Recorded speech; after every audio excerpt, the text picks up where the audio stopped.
everybody. Hey. So it's Dami and Jamie, and we are here with a new episode of Hometown History when Peach Bottom Welsh quarried slate to make roofs that seem to last forever. We are down here in the Peach Bottom Delta area. Yes. And we are right outside of these amazing cottages. Here you can see them in the background. So when it was time for us to think about this script, we really could have picked anything from the rise and fall of the canal industry, when the railroads came in here, what it was like for our servicemen and women. But what we decided to do was this kind of like Main Street America. Like, what was it like to live down here in their average lives? So for our agenda today, we're going to start with the origin of Peach Bottom's name and the world-renowned slate quarried from the earth here, and then we're going to discuss the people who migrated here, like the Scots-Irish and of course the Welsh. That's our focus. Yes, and then we're going to tell stories about their lives, like how they built the homes and how they had fun together, and then we're going to look at their work and how they quarried the slate, and end with the community and stories such as the milk train story.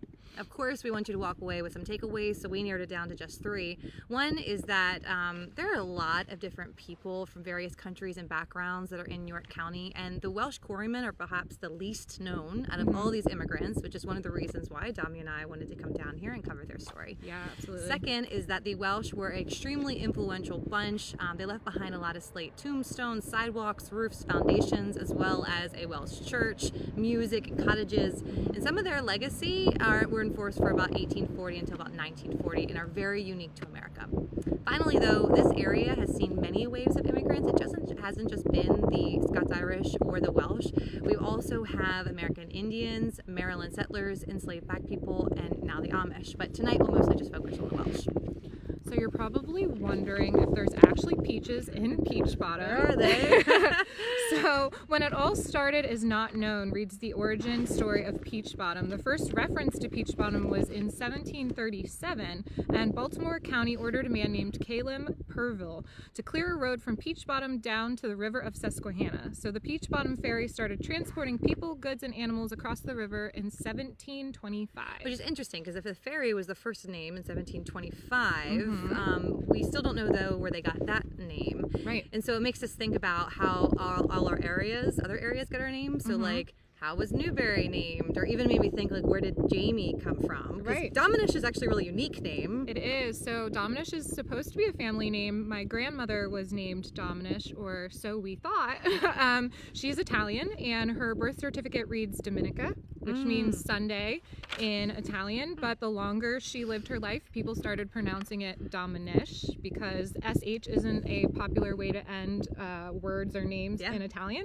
And they just don't pronounce it the same way that we do. So then by the time she passed away, on her tombstone, the obituary, it said Dominish Miller and not Dominica. So when it came time to have me, they said, hey, let's name her after Grandma. And so Dominish, I'm the only one you'll ever meet, I swear. So this place is not famous for its peaches, but it is famous for its slate. Right. So there's a precious vein of rock that runs along the southeastern part of York County, and this vein of rock is 12 miles long, never exceeding half a mile wide. And the slate is a metamorphic rock. Metamorphic. That's like throwback to 8th grade science class. Ooh, clearly I didn't do well in that class. And the rock formed from deposits of shale laid in layers on a deep ocean floor. Tectonic plate changes forced the rocks up into lofty mountains, and the shale-type sedimentary rock made of volcanic ash and clay were exposed to heat and pressure. So we no longer have these large mountains in York County. At one time we did, and this is due to eons of slow erosion, and this formed these kind of like rolling hills. And so it left behind slate that's believed to really be the best in the world. Ooh. York County claims a lot of things, but this has actually been like fact checked. We believe that it is the best in the world. And why is this? It's because it's made out of high amounts of mineral quartz and alumina, and this really made it resistant to weathering. It was a very British way of saying alumina. The Welsh would be proud. So slate was the region's biggest industry and the reason why the Welsh actually came here. So we're going to show the best in the world, a Welsh quarryman's song, and I'm going to read it to you. I offered to sing it, but I don't know if you want to I think you should sing it. No. I don't even know if I can pronounce all of these. You can read the last 2 lines. Okay, thank you. I thought you were going to make me do it in Welsh. No. So you must get the Welshman back to break the stone, for the rock does not understand English. Yeah, I think that's kind of cool. Like when you can see kind of the language and like like what people said. If any of you speak Welsh, please send us a video of you singing this song. Oh, that would be cool. Yes, please do that. Yep. So the Welsh, though, weren't the first to dig in the slate quarries, believe it or not. During the beginning of the 1800s, quarry workers were mostly English and Scot-Irish. The Scot-Irish were descendants of Scots who lived in northern Wales. I'm sorry, I was wrong. Sorry, I misspoke. The Scots-Irish were people who were of Scots descent. Then they moved to Northern Ireland, and then they lived there for 2 to 3 generations before they made their way over to America. But they maintained that Scottish culture, which is why they're Scot-Irish. Right, and then the Delta region is marked by the Scots-Irish presence in 1730. So Stephen Gill Boyd, resident of Peach Bottom Township and descendant of the Scots-Irish Quakers, wrote an article on the Delta Herald in 1884. Here's what he said. He said, if they lack the patient blotting industry of the German and something of the intelligent thrift of the English Quakers and the culture of the English settlers of Maryland nearby, they lived upright Christian lives, devoted to their religion and to church affairs, and next to their religion, they held sacred the education for their children. So I kind of like that it's comparing like the industry of the Germans, the intelligence of the English. He's like, but you know what? They were devoted and they believed in education. Good people. So neither the English or the Scots-Irish had much experience with quarries, and the slate was crudely cut, uneven in size and thickness. The former quarry foreman in Lancaster, Peter Williamson, knew of the Welsh slate industry. So luckily for him, the Welsh, still in their home country, had low wages, layoffs, and food shortages. Not lucky for them, right? Not lucky for them, but lucky for him. So the families were eager to migrate, and they listened to agents who spoke highly of America, and it made them want to come here. So they started working for Williamson in 1845. And again, lucky for him, the Welsh knew slate. They knew where to place the drill in the rock, they knew how deep to drill, and they knew how much black powder to use. So they actually helped him a lot by reducing waste, saving time, and they produced higher quality products. Right. So here's a neat story of this woman named Betty Griffith Williams. She was a retired teacher, and she, get this up here. And she told of her family's immigration in the River and the Ridge, which, huge shout out to this book. This is where we got the majority of our information. Maybe you can zoom up on the names here. So these are some locals who went out of their way to write this. And if it wasn't for them taking this time to write an actually research-based book, we wouldn't be able to know a lot of the things for this. So thanks for them. Yeah, so Betty's great-grandfather was Hugh Rollins, and he came to Peach Bottom around 1850, and his son wanted to go to Australia, but had heard that the good slate in York County, Pennsylvania might be a better destination. So Hugh came here alone and worked hard to save money to bring his family. He had a wife, 2 daughters, and a son, and he was successful, affording to bring his family 1 year later. However, his story has a sad twist when he waited for them on the docks. Yeah, when Hughes waited for his wife and 3 kids in Philadelphia, only 1 family member emerged from the ship. It was his 13-year-old daughter, Jane. Cholera had killed the other 2 children and his wife, and sadly, he was never reunited with their bodies either because they were buried at sea. Oh, that's so heartbreaking. It is, yep. Now, Jane grew and she prospered. She had her own children, and they had their own children, Betty being one of them. So we wanted to share this story that the immigration process was not easy, and it's really a heartbreaking story of loss, but yet preservation. Right. So now we're going to transfer the topic to famous homes and cottages. So most of the cottages are in Coulsontown, and that's a small community close to the Mason-Dixon line. And they were built in 1845 to 1860 and originally constructed as Welsh quarry workers' housing. Dawn said in a video with YDR, they didn't know how to build houses out of wood. That's an American thing. I like that quote. Not surprising, the houses are identical to the slate regions of northern Wales. He told us earlier that it's almost like they picked up the houses in Wales and then brought them straight here. Right. They are on the National Register of Historic Places, and many of them have been restored. So there's 4 total down here. Right. 1 that's privately owned and currently occupied. 2 have been restored and are open to visitors. So come on down to Delta. Yeah, you don't want to miss this. This is a very cool place to visit. And then there's 1 awaiting restoration. 3 of them are associated with the Old Line Museum. So the Welsh quarrymen were present for about 100 years. So about 1845 to well, you have 1840. Oh, sorry, 1940. 1940. That's okay. Typo, everybody. But their legacy lives on in slate sidewalks, Welsh music, Welsh chapel, and a quarryman's village. And you can still experience Welsh culture. So the Old Line Museum in Delta, including the nearby Coulsontown Cottage in Peach Bottom Township. Twice a year, you can come down here for the Welsh Festival, the Gamanfagani Festival. Yeah. I got the nod from John and his wife. You're a true Welsh woman now. So write down these times. The first one is going to be May 5th at 2:30, and the other one's going to be in October later in the year. And this is just a really cool opportunity to see Welsh culture in action. Right. There's also the annual Delta and Cardiff Welsh Heritage Festival, and then the Slate Tombstones of Slateville Presbyterian Church. Very cool. Yeah. And now we're going to talk about two clubs from history that we wish were still around today, and unfortunately they're not. The first one is the Literary Society, organized at Slatedale School, called Society of 1880. And they would meet at different homes and they debated things. And this is really interesting. One of their debate topics was, is Mars inhabited?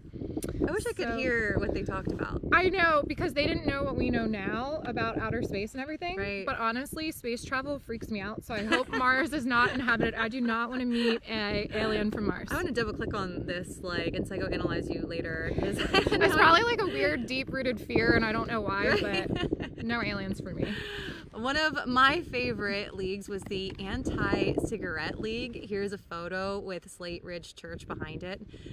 Later, they said that in the book, several of these lads were known to have become 2 packs a day smokers, but we will not tell you which ones. But they started out, this is like the current day DARE program. Sure. Like they started out with saying smoking is bad, they shouldn't have it. They had the best of intentions, I'm sure. So during the weekends and evenings, the community gathered and had a lot of fun, but during the day, quarry workers were down in the quarries. Yeah, so it wasn't easy work. The quarrying of slate did not take off until the Welsh ended up coming here, and the quarry started as shallow surface pits where the slate protruded from the ground.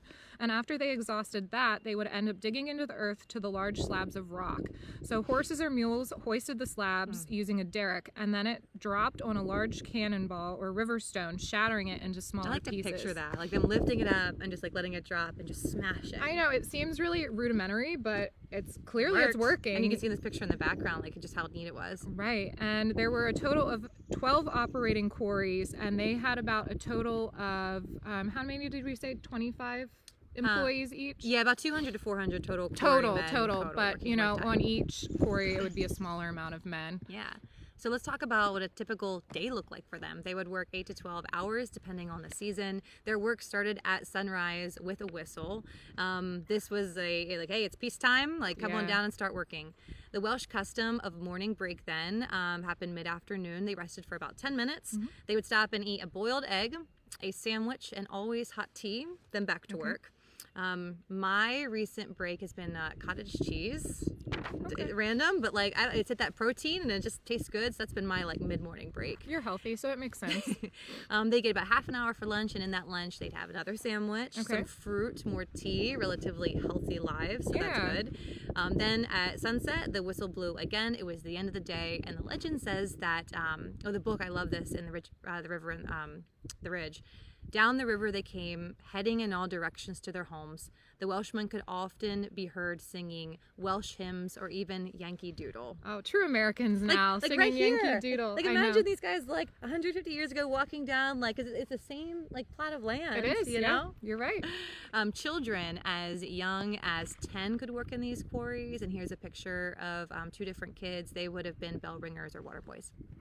So quarry owners usually spoke English, but the Welsh was only spoken in quarry. So Welsh and English have very few common words, so that meant that the workers had privacy from their employers. So on the way down here, Jamie and I were discussing what we thought their conversations were probably about, that they wanted privacy. I was thinking that maybe, you know, there's just some things you don't want your boss to know. So it's always good to be Not me, boss, if you're watching this. I'm always 100% truthful, all the time.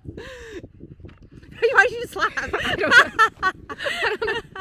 But it would have been interesting that they maintain that language as a part of their privacy and their self-preservation. Yeah. So now let's get into one of the coolest jobs, which were the slate splitters. So these were known as the kings of the quarries. But this is before they had saw tables. They would have drilled the holes by hand, perpendicular to the cleavage or the splitting plane. Again, throwback to like a term you learned in middle school and you're like trying not to laugh, right? Yeah, I'm sure there's an immature boy watching right now that's like, she said cleavage. It actually is a scientific term, the splitting edge.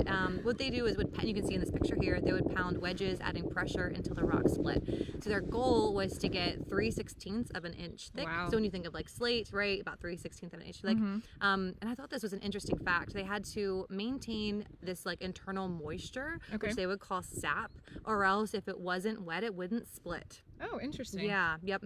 And these were the highest paid employees of the quarries. They got paid $1.50 to about $2, which is twice the amount that others made.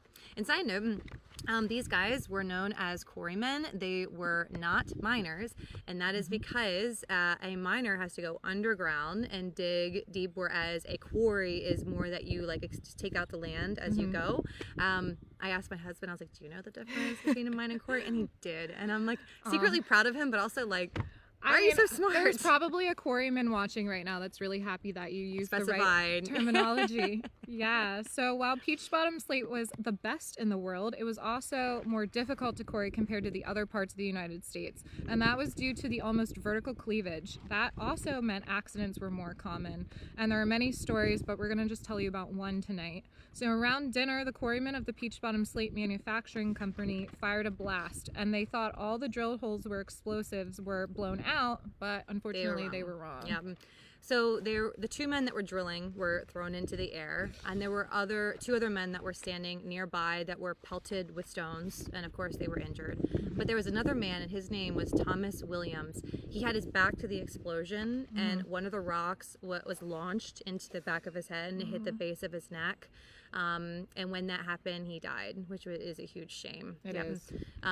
So it hit the bottom of his skull, and so he was killed instantly. Yeah. Williams was a Welsh immigrant, and he lived in the vicinity for, at that point, 34 years. Wow. And isn't that such a York thing to say? Like, you lived here for 34 years, but you're still an immigrant, Yeah, right? I know. Well, the idea of like where are you from, you know? But he was of course welcomed because a lot of his countrymen came here. But he was known as the best rockman here, and his death shook the community. Oh, God bless him. So now we're going to talk about the decline of the slate industry. So the industry endured normal ups and downs throughout the years, but the Great Depression landed the death blow. They found themselves competing with cheaper alternatives like asphalt shingles and corrugated steel, and many companies held on, one until the 1950s and the other until the 70s, selling byproducts of the slate like fine slate dust for paint and cosmetics. It's really interesting, yeah.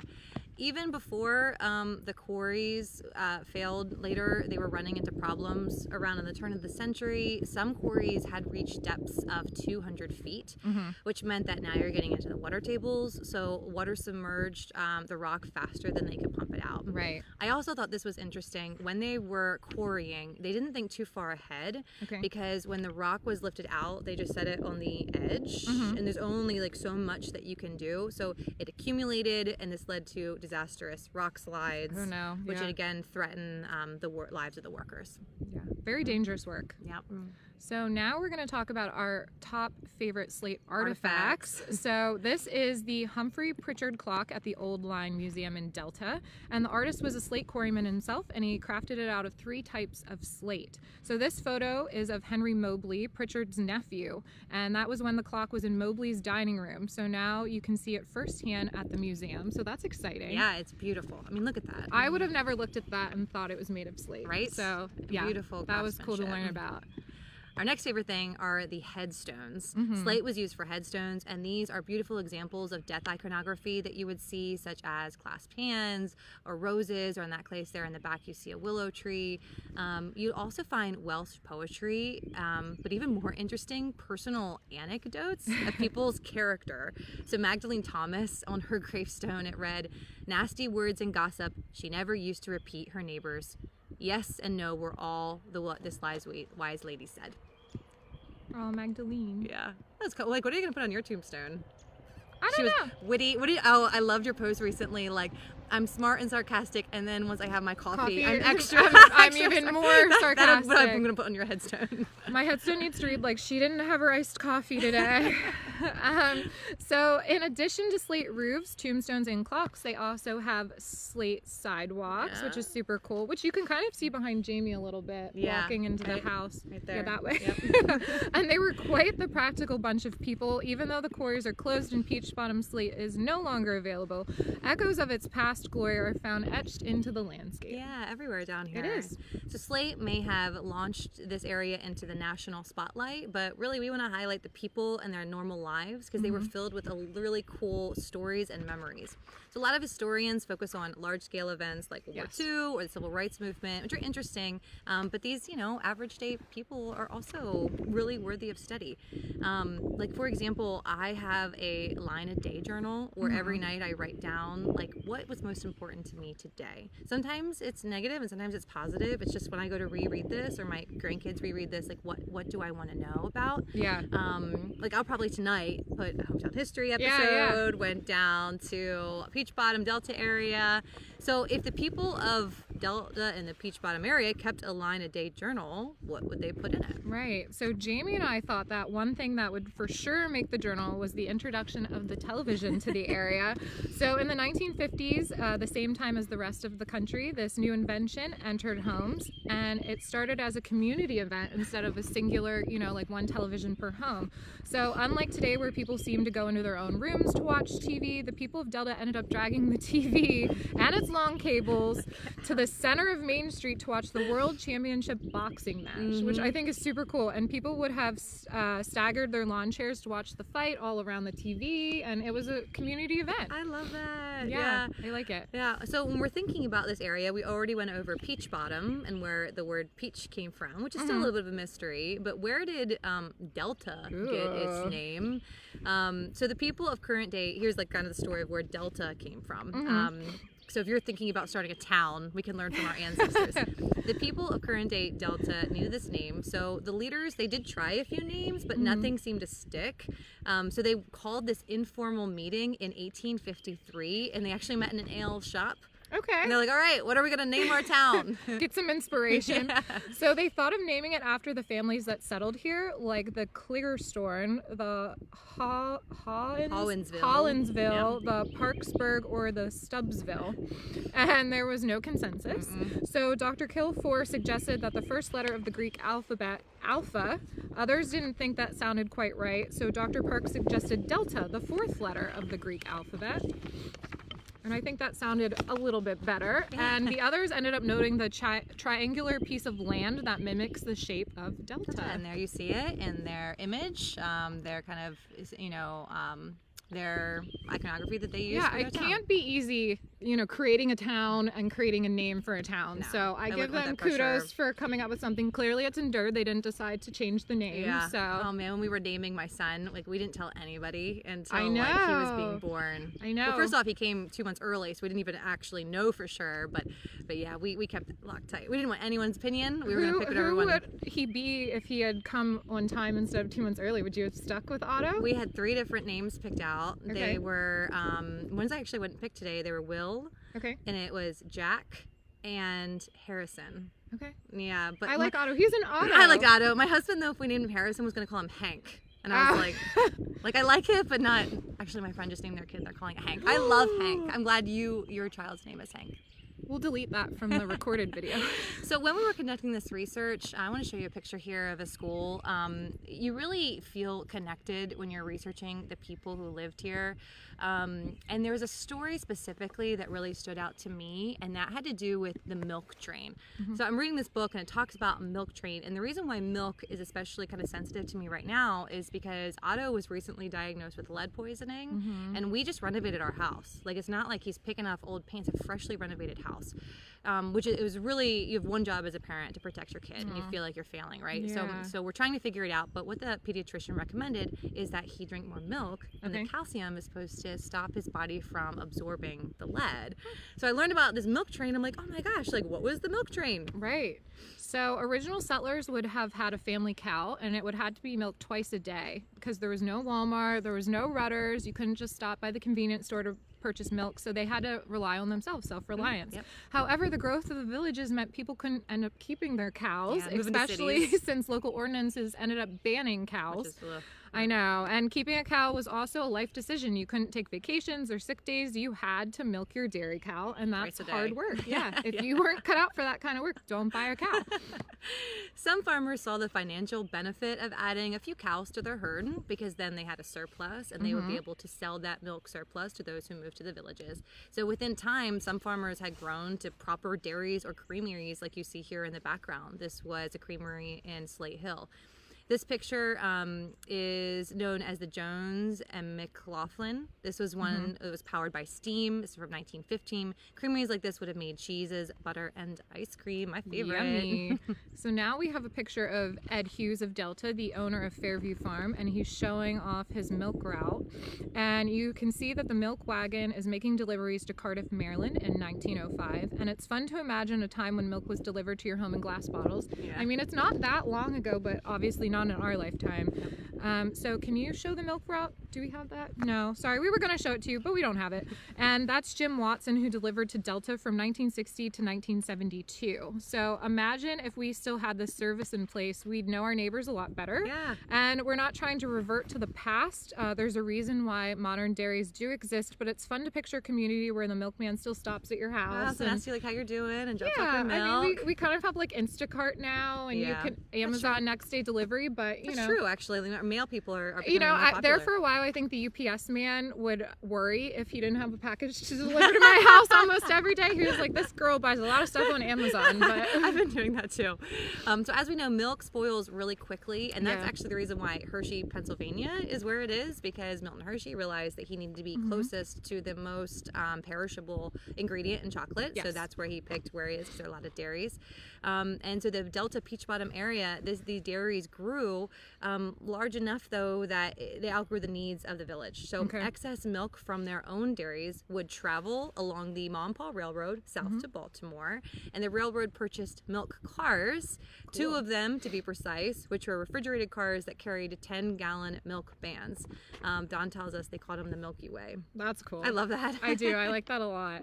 So as we wrap up tonight's episode on Delta Peach Bottom, we want to go over the lessons that we learned. Number 1, York County is filled with people from various backgrounds and countries, and the Welsh quarrymen are perhaps the least known of those immigrant groups. Yeah, I mean, I didn't know much about it down here until we did this research. No, neither did I. Yeah, the Welsh were really influential. They left behind, as like we went over, slate tombstones, sidewalks, roofs, foundations, but they also left along other things that weren't as like industrial. They were not industry based, but they were culture based. Right. Like churches, music, and of course these beautiful cottages that we have behind here.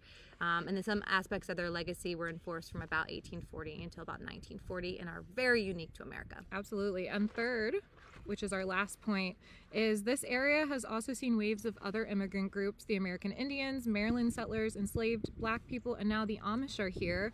And tonight we decided to focus mainly on the Welsh. Next episode will be June 1st. So I'm not going to say we're going to skip May, but we're going to go to June 1st. And this is a special episode. We're going to be down in person at Indian Steps. This is very different because we're charging this time. Yes. It's going to be a fundraiser for Indian Steps. So my grandmother is Loran Jacobs. There you can see there. She is an artist, and she does a lot of work like the Tin Man that's in New York, Lafayette. And she called me and she said, hey, I have a piece down at Indian Steps, and they are looking to get more people to the area. Would you be willing to help me? I'm like, of course. Like, that's literally like what we do to Harvard history. So this is going to be kind of like a Loran Jacobs tells all. Like her, we actually were just texting. She's like, I'm worried because she doesn't present. Sure. And I'm like, Mom, you got this. We're going to have a great time. It is. So she really doesn't do these types of things very often, like speaking about why she picked the images that she did and her inspiration and where she got them.